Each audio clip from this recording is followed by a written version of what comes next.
carbohydrates, right? Carbs, as they're known as, or just sugars, they all get pretty bad rap. What you think about when I talk about carbohydrates, it's that simple sugar.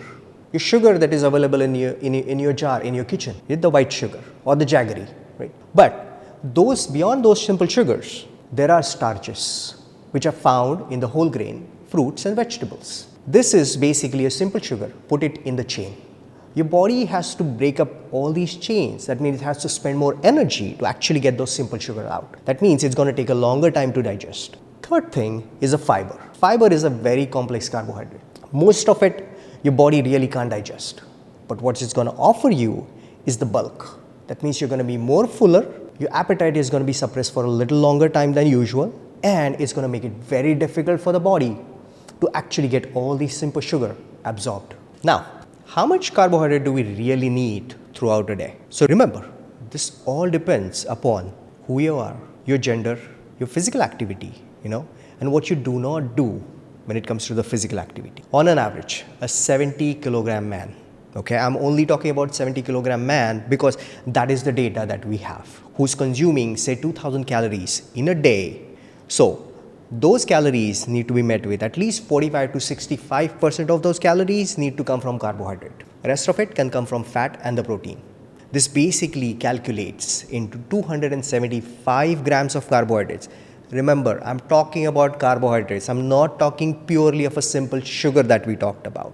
The more the simple sugar, the more the trouble down the line. So 275 of total carbohydrates. That is how much you need for you to be sustaining your organs, your body, as a 70 kilogram man who's consuming 2000 calories in a day. Remember, carbohydrates is your best and efficient source of energy. So every cell in the body requires this carbohydrates, requires this sugar. A fun fact, do you know your brain exclusively needs glucose? So that is one of the reasons not to go on a really low carb diet to begin with, because your brain can only think if it has sugar. And the reason we get hangry is because your brain has sensed the sugar has gone low, and the only way it responds is irritability. So that is why we are angry when we are hungry.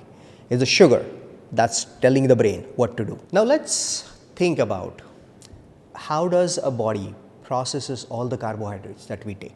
You actually have enzymes that can digest this carbohydrate, this simple sugar, right from your mouth. Your food is going to get into your stomach.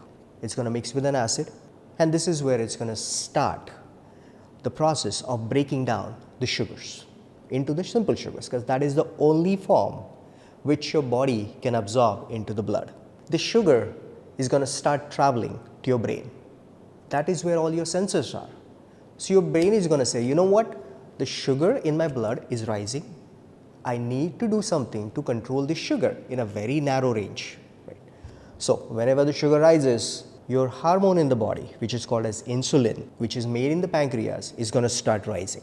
Now, you have finished your meal and the sugar is starting to basically plateau. Your brain has sensed that, and the brain has said to pancreas, time to switch off that insulin production, because my sugar is now really well controlled. Now, after 3 hours, after you have had that meal, your body needs the sugar, right? It cannot go without a sugar. Your brain will shut down. Right? So where does it get that sugar from? Remember the stores we talked about? That it gets stored in the liver as well as in the muscles in the form of a long chain of a glucose called as glycogen. So there's a hormone called as glucagon, which tells your liver, which tells your muscle, okay, it's time to get that stores into the blood. That is how you and me can maintain that sugar level perfectly normal. And remember, there is not just two hormones. There is a list of hormones that are required for a sugar metabolism. But these are the two important.